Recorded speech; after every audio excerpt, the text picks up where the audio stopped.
Good evening, everyone, and a warm welcome to this highly insightful webinar. I am Arpita from the IGCP group, and it's my absolute pleasure to welcome our host for today's session.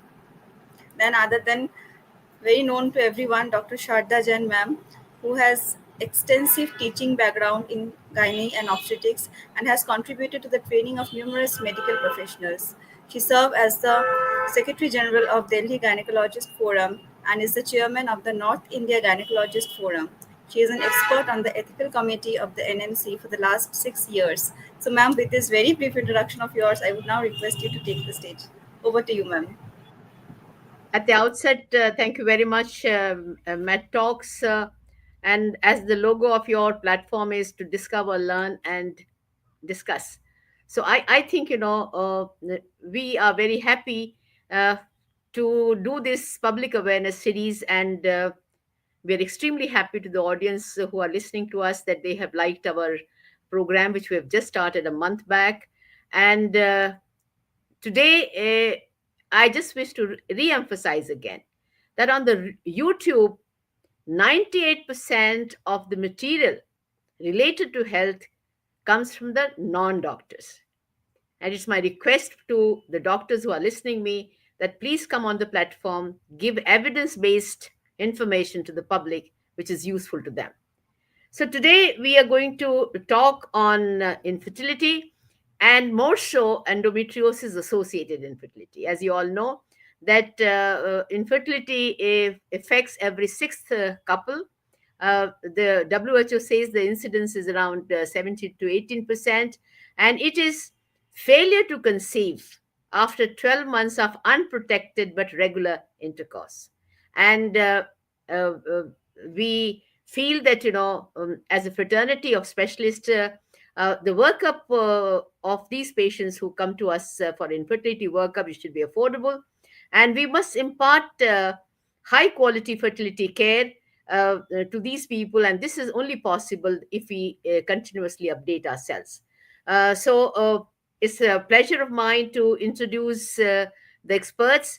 Dr. Sangeeta Gupta, who had been a great academician. She had been head of the department and associated with the postgraduate institute at Basai Darapur, which is the big ESI hospital. And now, presently, she is a professor at Saraswati Institute of Medical Sciences. We have another decorated expert, Dr. Shalini Chawla. Dr. Shalini Chawla has been the associate director at MEX Institute of Infertility and Reproductive Medicine. And because of her sincere work and hard work, she has had a decorated post as far as Delhi Gynecologist Forum is concerned and Indian Fertility Society. And you will find her more and more as far as our association on these platforms for public awareness. So, without wasting much of time, coming to be the other day, we discussed endometriosis in relation to adolescent, and we found that the feedback was exemplary. And now I just want to wish to ask Dr. Sangeeta Gupta, what is endometriosis and how does it affect fertility? Dr. Sangeeta. Yeah. So endometriosis is a chronic inflammatory condition where endometrial-like tissue is present outside the uterus, causing pelvic pain and infertility. Now, when we see the relation of endometriosis and infertility, if we see that in the patients who are having endometriosis, there are chances of 25 to 50% of having the infertility. And simultaneously, when we analyze infertile women, there are 30 to 50% chances of having endometriosis in those. So it is almost equal that the incidence as well as presence of infertility. Now you have there is a question why there is so much of association of infertility with endometriosis. What this endometriosis has the effect?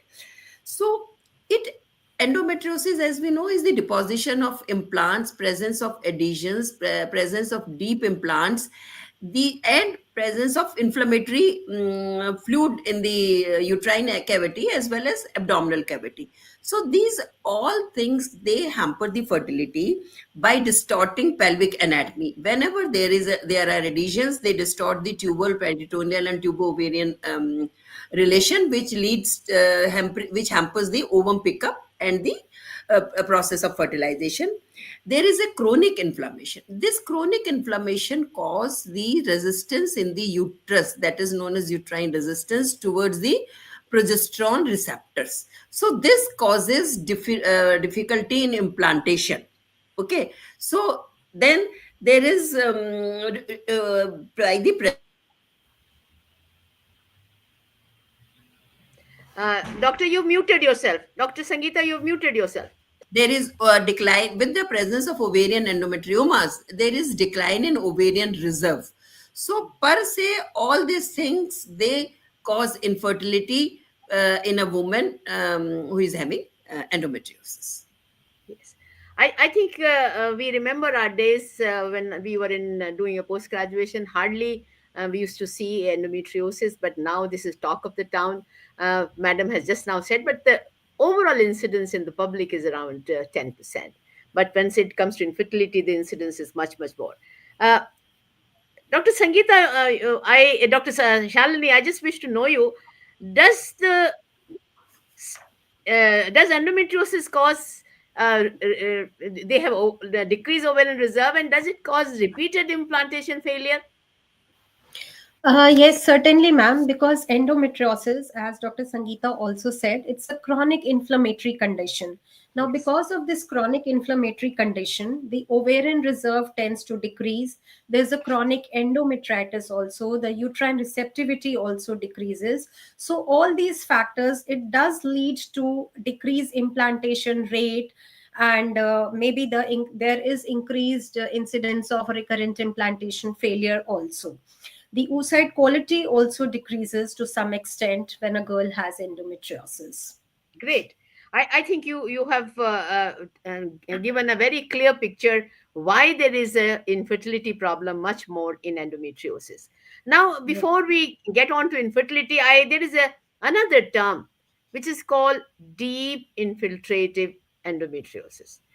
Sangeeta, I just wish to know that does this particular condition affects our infertility, and does the stage of endometriosis correlates with the infertility Uh, as far uh, as the results are concerned?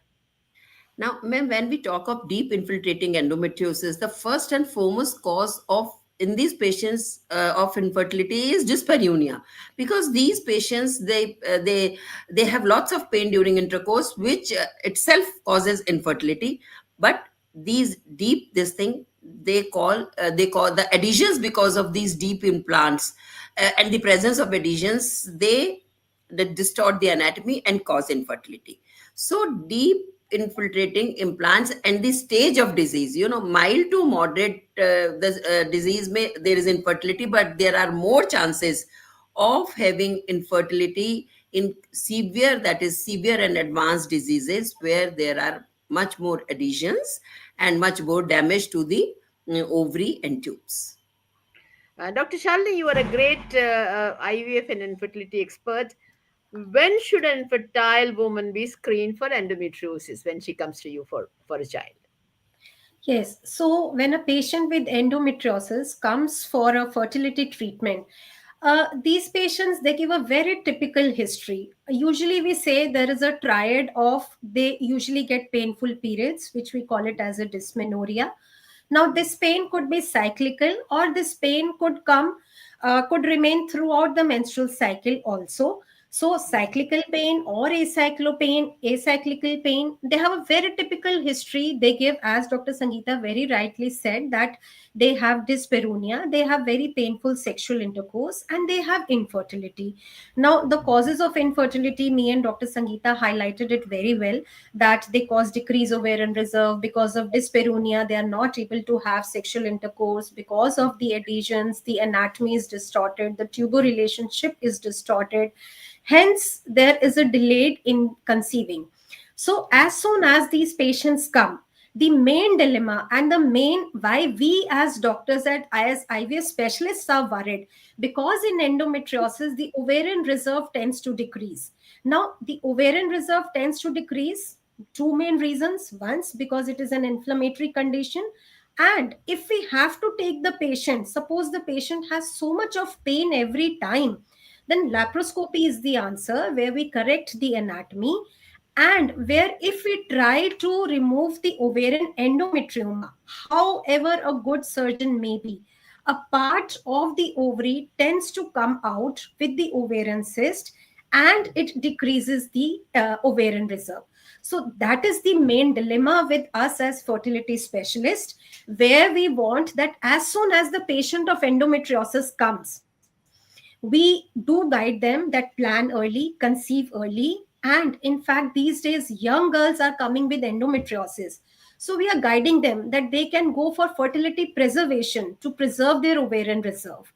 So I Now think let's it is very let's focus on the workup. They have come. yes, You said the history is very important. Their clinical examination also important, because when you see these patients, you take their permission, tell them that I am not going to cause you any pain, and you find that the nodules are there in the vagina. They can be adnexal mass also, and you find the uterine motility is also less. What are your right. favorite investigation to clinch the diagnosis? Yeah, so apart from the history and clinical examination, transvaginal ultrasonography is the first diagnostic step, is the first diagnostic test that I will recommend, because with the improvement in the technology and these days the ultrasound machines, they are so good that the sensitivity and specificity of ultrasound to diagnose an endometrioma is very high, 85 to 90%. On ultrasound there's a very typical appearance, ground glass appearance of endometrioma, we say that it is there. And in case there is some doubt, then we can go for other modalities like MRI is again a very highly sensitive and a specific test, where in doubt, where the ultrasound is in doubt, where it cannot distinguish from other complex cyst, then there comes the role of MRI. A word of caution, so many prescriptions we see that people do write I will just question CA125. you in between that, Yes, why you are silent as far as laparoscopy for a diagnosis is concerned. You are yes, specifically ma'am. silent. Yes. Yes, I was silent because the currently for diagnosis we do not take laparoscopy as a diagnostic modality now. We take that as an treatment modality. But yes, if the we have diagnosed it on ultrasound, we have seen that the patient, the clinical history, the examination, the ultrasound matches, but she's not responding to the medical treatment, then probably those are the patients we take them for laparoscopy. Definitely laparoscopy is the gold standard, which means that there is no above test than above laparoscopy which can help in diagnosing. But Absolutely great. Yes, yes, ma'am. I think you have highlighted, and this is what I wanted to hear, is that the message is, though the laparoscopy is the gold standard, followed by confirmation, histopathological examination confirmation, but because surgeries does more harm than good, the dictum is now one surgery in a lifetime, and the clinician can decide when is this particular one surgery can be there, and we should for a workup we don't require a diagnostic laparoscopy. I would There like are to two. add one more Yes, one yes, more yes, point, Dr. madam, Sangeeta. that if there is no clinical finding, if there is no finding on ultrasound, we should not exclude the diagnosis of endometriosis. This is very important, that all the findings may be normal, but still there may be endometriosis in a case of unexplained infertility. So, Yes, the history is very, very important, and it is now told by many guidelines and many bodies that, in spite of that, you may not have evidence of clinically or substantiated by investigation, still patient can have an endometriosis and can harm. Now, there are two tests which are done. One is CA125, Shalini, I wish you to comment, and on AMH. Because AMH, we have already said, because ovarian reserve is less, so whenever patient of endometriosis comes to you, you suspect endometriosis, AMH must be done. Maybe whenever you feel that there is a need to get AMH done. What are the limitation as far as CA125 is concerned? Is it any useful test Shalini? Yes, ma'am. Ma'am, CA125 is a marker of any chronic inflammation. So Correct. it is not to be used as a diagnostic test for endometriosis because it can be raised in any other condition, any PID, any even fibroid, or even any malignancy. It can be used. So I think I would like to give this message that do not use CA125 as a diagnostic test for diagnosing the endometriosis. Yes, it can be used. CA125 basically is used as a prognosticating the patients for malignancies, but not for the endometriosis.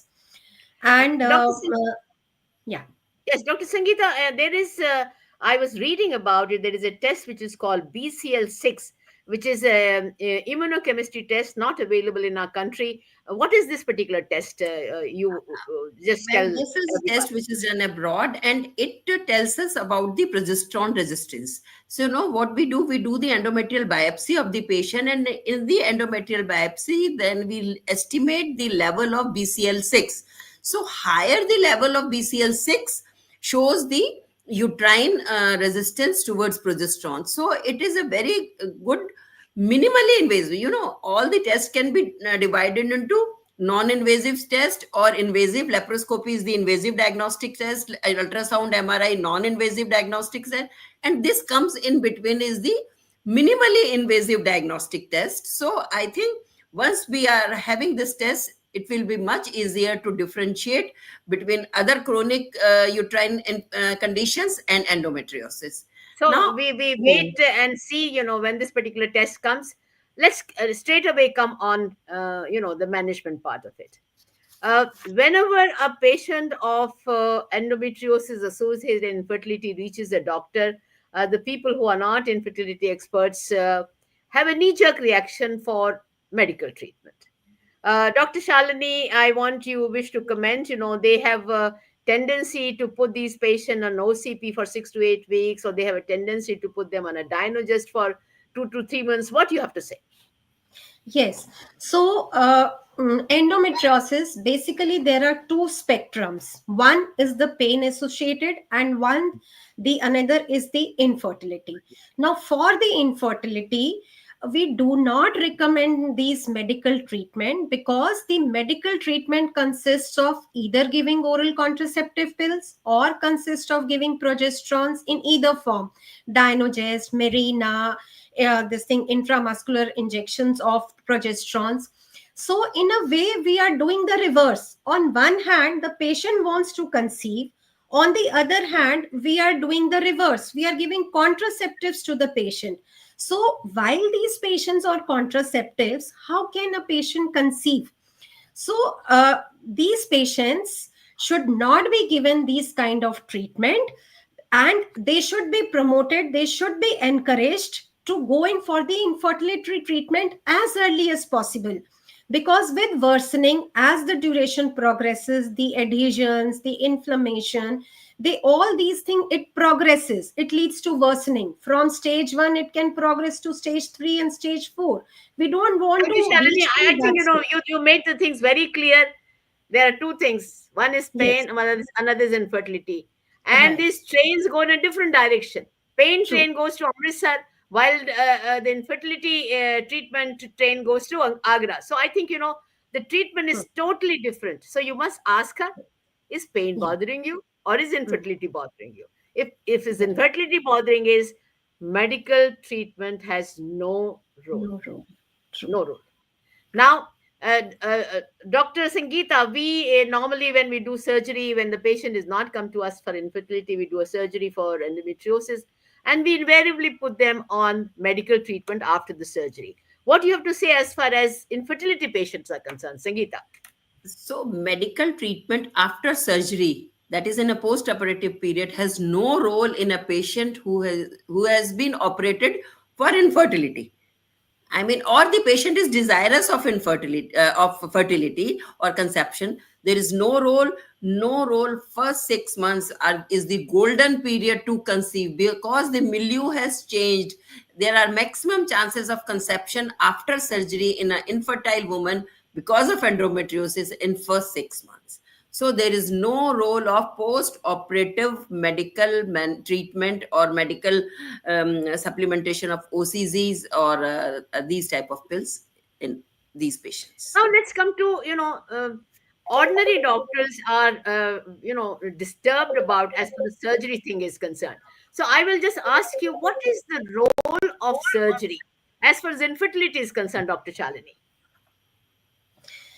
Ma'am, the role of surgery comes. Suppose a patient is young. It depends upon the age of the patient, upon the size of the endometrioma.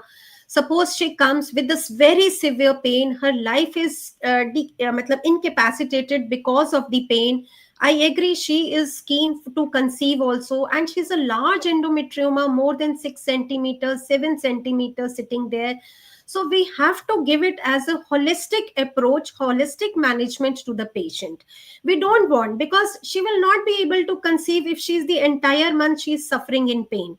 So with such large endometriomas and so much of severe pain, those are the patients where we do recommend these patients to go in for a laparoscopy, where we do try to remove the endometrioma, correct the anatomy, do pelvic resurrection, try to maintain the tubo-ovarian relationship, free up the fimbria. So those are the patients who require the laparoscopic surgeries. Otherwise, today in era of IVF, if she has a small endometrioma, no pain, then MAR, medical assisted reproductive technologies, is the way forward. If the endometriosis is less, stage 1, 2, we can manage with IUI. If severe, then straight away the answer is IVF if she has long duration of infertility, advanced age. Sangeeta, So, yes, you want to Yeah, say I want something? to add one thing, that proper counseling with the patient is very, very important. She has to be explained about all the consequences of surgery and the need for surgery, because until unless she knows that her ovarian reserve is going to decline further after surgery. Suppose we operate her for endometriomas, there are large endometriomas, and she has not been told that your ovarian reserve will decline. So I think counseling, proper information to the patient about the consequences and advantages of surgery has to be told in I detail think to the wonderful. patient. You have highlighted as a senior person, two things are very important to tell them: that any surgery which you do, it is for further going to drop you as far the ovarian reserve is concerned, and also they must be told about the recurrence rate. Recurrence rate is within the 5 years. The recurrence rate varies from 20 to 50%. So every time these two dictums are must be followed, you must tell them about the ovarian reserve, and secondly is for the recurrence rate. Dr. Shalini, you want to tell something about the dictums and the principle as for the surgery in case if you at all do it? What should be you be doing as for the surgery is concerned? yes. So while we take the patient for the surgery, we definitely do counsel them in the pre-operative period very thoroughly. Very detailed discussion takes place with the patient. We do tell them that it is not necessary that ovarian cystectomy we would be doing. Yes, definitely ovarian cystectomy is preferred, because in ovarian cystectomy we are taking out the entire wall, vis-a-vis fulguration, where we are just burning the endometriotic spots or the endometrioma after aspirating the fluid with the cautery. So the chances with the fulguration, of the chances of recurrence with the fulguration definitely is high. But at times, the endometrium are so deeply buried, it is so deeply attached to the rectum posteriorly usually, or maybe if it is an anterior adherent to the bladder, so at times it becomes difficult to remove the endometrioma. At the end of the day, our motive, patient's motive, is just to give a safe surgery and not injure the vital structures present there. So we Great. do I counsel. think you made it. Things are very clear. At the same time, you must select out that this Yes. patient is like my daughter or my daughter-in-law. Just pick up the senior most person who is well known as far as great surgeon as far the endometriosis is concerned. And secondly, you've said that excision is much more important than vulgarization. So I think we have made things very clear. Now, when it comes to treatment, Dr. Sangeeta, Now, what is the first line ART option as far the endometriotic patients are concerned, who are young, who have a milder disease, mild to moderate disease? Dr. Sangeeta. So if the patient is young, you mean less than 35 years, then the Yes. and there is mild endometriosis, then IUI with superovulation is the treatment of choice. That means we give her 3 cycles of IUI along with the ovulation induction. And if we use GnRH agonist also with the stimulation, then the results are much, much good in cases of mild endometriosis and in a young woman. Yes, you made it very clear that if a patient is young, her ovarian reserve is absolutely great. Just simply IUI is not enough. It should always be combined with super ovulation, and then IUI should be done. And a patient who has been infertile for a couple of years, it is good to use ovulation induction as gonadotrophins plus Hmm. IUI, and the success rate is tremendously increases to the tune of almost 18 to 20% per cycle.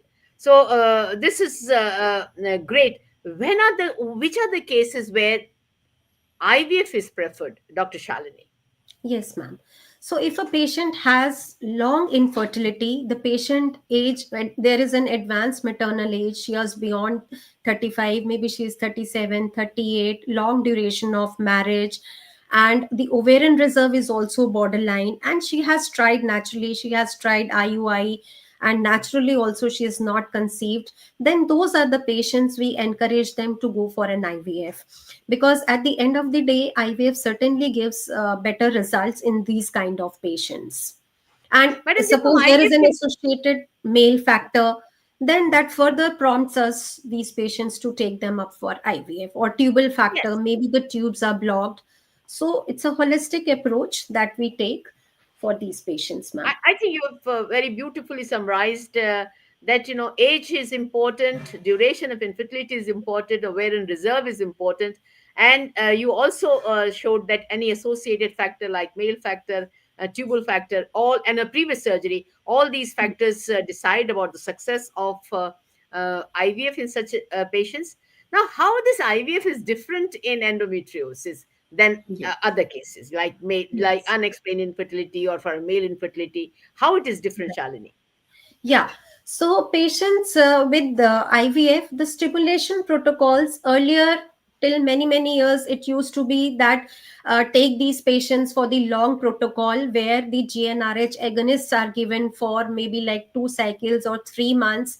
But for the stimulation, now the recent literature suggests that even the antagonist protocol works well, because with the long protocols the ovarian suppression is so much, and these patients they usually have already decreased ovarian reserve.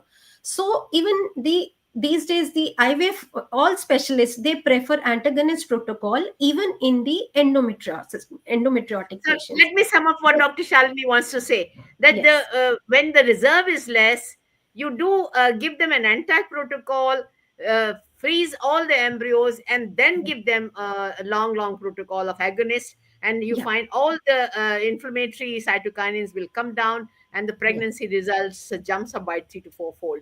So I think wonderful as this part is concerned. Dr. Sangeeta, in case if it is you find adenomyosis, which is invariably there in cases of endometriosis, how does it affect the outcome of IVF Madam, in these? uh, coexisting adenomyosis. It worsens implantation rates and may require GnRH down regulation or uterine preparation before embryo transfer. You means you do the ovum pickup, freeze the embryos, do the down regulation so that adenomyoma size and these chronic inflammatory substances are less in the uterine cavity. So presence of adenomyosis definitely decreases the chances of conception in case of endometriosis. This is Now, very there are clear. two things as far as the egg freezing is concerned. One is called social egg freezing, which is not relevant as far as endometriosis is concerned. Dr. Shalini mentioned it. Dr. Sangeeta, highlight this oocyte preservation in cases of endometriosis Now, when they are young and not planning to yeah. have a child. Yeah, the young girls, when they come to us, they know that they are suffering from endometriosis. Now, we all know that endometriosis is a progressing disease. So, in the coming year, because these days the girls they don't want. पहले तो हम कह देते थे, अरे ये disease है भैया, माँ बाप को we used to counsel them, इसकी जितनी जल्दी हो सके शादी कर दो, एक बार बच्चा हो जाएगा तो फैमिली कंप्लीट हो जाएगी, उसके बाद we can treat the disease. This was the usual thing which we used to explain to the girls who come used to come. But nowadays this is not possible because the girls they don't want to get married. Now they are well aware of this thing. So there comes the role of Even if they egg. get married, they don't want to have a child. Yeah. And they don't want to listen to us कि तुम भैया endometriosis है, you go in for your pregnancy, but they don't listen. So now comes the role of egg freezing, that we stimulate the cycles, we do the pickup, and we freeze them. So there is much of a role of oocyte cryopreservation in young women who are not knowing that they are going to be infertile, but not desirous of marriage also. So there is a role of egg freezing, and So in very young it is not girls. only egg freezing, it is embryo freezing is also there. And I think, if they freeze their embryos earlier, they So will be definitely embryos freezing will come after marriage. So if they if they are married, then they will be embryo freezing. If they are young girls and adolescents who are coming to us for the treatment, So that's let's come up. As for the endometriosis is concerned, we all know there are four dilemmas: diagnostic dilemma, and we know it is a progressive disease, it is a debilitating disease. There is pain, and there is no cure for it. And we have discussed a long way as far as the infertility workup is concerned. What are the options available as for the management is concerned? I'm going to ask what are the common questions are asked by patients who are endometriosis. Can my diet improve, or any naturopathy can improve, or can any alternative medicine can improve my fertility in future? Dr. Shalini. Ma'am, diet per se, as such, there are no specific things in the diet which can cure the endometriosis. But yes, as a So healthy diet, one thing we have already said, there is no cure, but it yeah, can help. it yes. can. So, diet rich in omega 3 fatty acids, she reduces the alcohol intake, she reduces the smoking intake.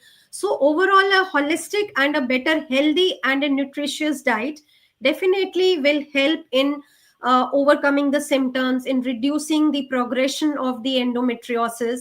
So, till that level, it can help, but not as a cure, ma'am.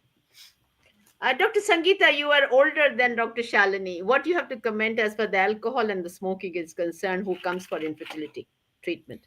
Dr. So Sangeeta. there is definitely role of side effect of alcohol and smoking when as far as infertility is concerned. So we have to counsel, we Big have to no. have the big no group discussion to say that there is a big no for smoking and alcohol, which is a trend more these days as compared to earlier days. So there has to be a big no.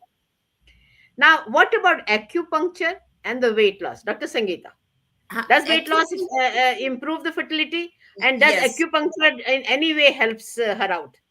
As far as weight loss is concerned, reducing BMI in overweight patients improves hormonal balance, internal hormonal milieu of the body, which increases the chances of conception. So, because it is going to uh, balance the estrogen dominance and everything, so there are more chances of conception. And as far as acupuncture is concerned, these type of things they are not yet proven whether they have got a role in enhancing the fertility rates or not. But of course, like yoga, meditation, and other lifestyle modifications, they may help to the patient to have decrease the chronic inflammation process, because all these things they help in decreasing the inflammation. But See, as such per se endometriosis. Yes. fertility The पे उसका कोई role. endometriosis patients are already, their quality of life is bad. They suffer because this is the disease of young, and when they're supposed to be enjoying, they cannot enjoy because of this pain, and almost social isolation is there in such patients. Dr. Shalini, this chronic stress, in how does it affect her mental health and the fertility outcome? So it's exactly the same, ma'am. Whether the egg came out first or whether the chicken comes out first, it's the same Yes, yes. story. Stress definitely it acts as a compounding factor. Because of the endometriosis, she's stressed, and because she is not able to conceive, or because she is pain, her quality of life is being hampered. So all these endocrine factors, all these cytokine factors, they are increased. There is increased level of stress hormones, cortisol levels are being secreted in increased amount. It causes stress. So it is kind of vicious circle is created, ma'am.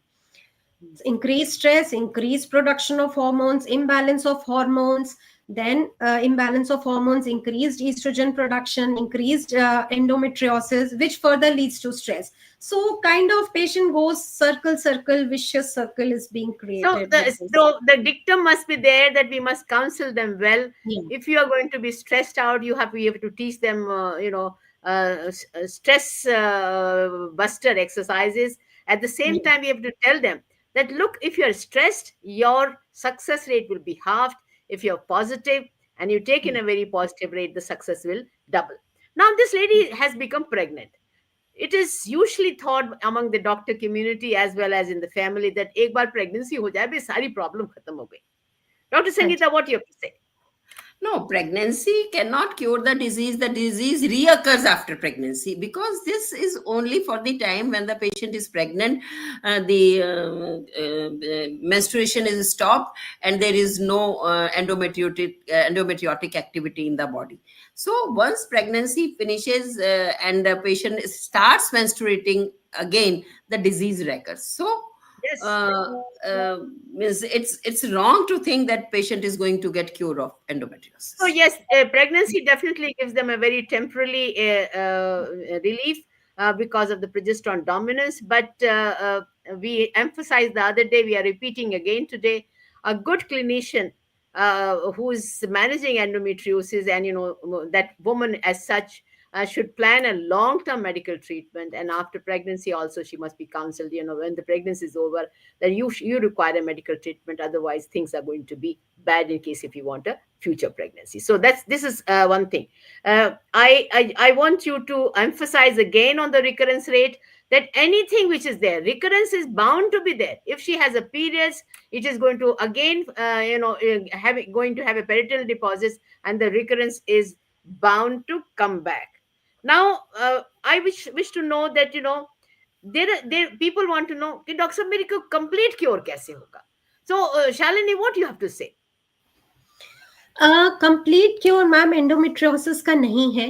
It is only we can prevent that, and as you rightly said, for the prevention, if she has completed the family, maybe the medical treatment has to be continued long, because if she stops the medical management, the recurrence rate would be high. So whatever method, maybe she's taking Dynogest, which is a progesterone, then she has to continue it long to prevent the recurrence. But as such, the cure is not there with the endometriosis. We can decrease the pain. We can give her the quality of life by doing a laparoscopy where we burnt the endometriotic spots, where we fulgurate them. But as such, the permanent cure is not there, because the disease is such that it is bound to reoccur. So we can just decrease the interval of the recurrence, but as such, total cure is difficult with the endometriosis. This lady is gets pregnant. She has a girl, and she asks you, jokingly, "Madam, I've had my life had been hell. You have been there in my life that I got a child. Uh, is there anything which can prevent endometriosis altogether in my child?" Sangeeta. No, nothing, because there are more 7 times more chances of having endometriosis in the first degree relative. So if the mother is having the endometriosis, there are 7 times more chances in the girl as per as normal population is concerned. So I don't think that anything can prevent having endometriosis in the girl child. Only that the mother has to be alert enough for early diagnosis. She should give a proper heed to the menstrual problems of that girl. She should get the girl investigated for the endometriosis, because she has herself been a case of endometriosis. And she should go to the school, tell them the diagnosis. A school should have a proper support system to treat so by all these methods, by a proper support system, early diagnosis, treatment, at least we can have the relief of pain or prevention or decrease in the progression of the disease. But disease cannot be prevented of Correct. I think being now happening. time has come to that we concise what we have all said. In endometriosis, as we have said, it is enigma for majority of the gynecologists. Early diagnosis is very important. Individualized management is also important.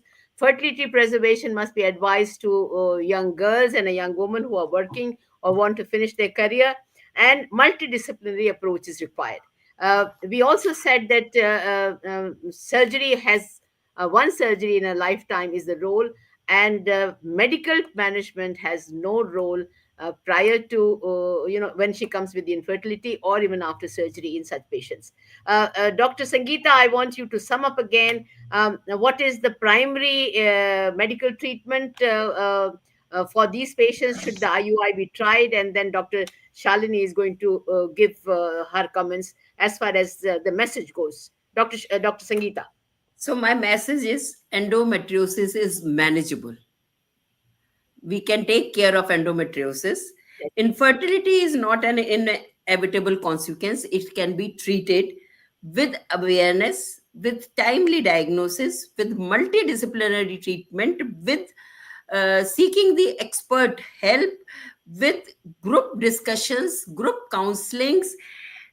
We can achieve a better quality of life and fulfill the dreams of having the motherhood. So please, endometriosis, one should not label it as a totally infertile woman, or she cannot, they can have normal pregnancy, they can be relieved of the pain.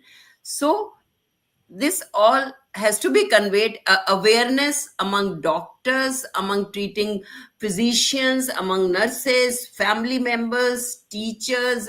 We, the IVF expert, we all should have the warning signs, diagnostic signs, and proper counseling method for the woman or the girl or young woman suffering from endometriosis. Now, your question Doctor, as far as medical this thing, yes, again, we repeated that IUI with superovulation, with use of gonadotrophins for the treatment of infertility in stage 1 or 2, in the patients who are young, is to be the first choice of yes, treatment. it's promising. It is promising. Yes. And Dr. best Shalini, is Dr. Shalini, you are ART expert. What is your, final give up to these people? How they can have a very smooth workup and uh, good fertility outcome? Your advice. Yes, ma'am. So, as a fertility expert, a very thorough counseling, a very detailed discussion with the patient, and we have to individualize the treatment. As you and Dr. Sangeeta also said, it is the stepwise treatment, it is the stage wise treatment.